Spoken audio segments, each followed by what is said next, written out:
Malaki tulong. Pasalamat ako sa Senator Bongo. Maganda yung ginawa niyang batas. Sana tuloy-tuloy. Sana huwag mawala. Ako si Eric Ribaula ng Barangay 659. Malaki na itulong sa akin ni Senator Bongo sa apo ko nagkasakit. Papasalamat ako na natulungan niya kami. Ubusipon, halo-halo na. At least, kahit paano, lumapit kami sa malasakit, natulungan kami. Kaya nagpapasalamat ko kay Senator Bongo. Sana itulong niya. Maraming salamat, Senator Bongo.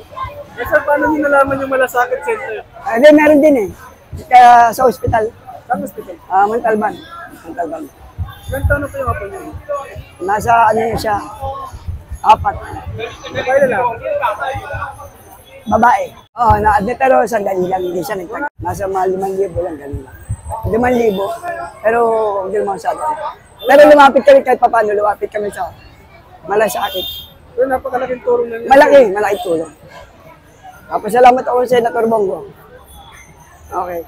Ilan taon na kayo, sir? 58 na. So, kailan yun, sir, nangyari na tulong kayo? Matagal-tagal na rin. Bago mag-pandemic. May pandemic tapos ng pandemic. Maganda yung ginawa niyang batas. Sana tuloy-tuloy. Sana huwag mawala.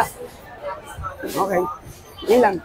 Meron kang isusabi, sir, sa ating mga kabayan na nag-aalangan na magpa-hospital dahil walang pambayad. Dahil lumapit lang sa malasakit. Malaking tulong.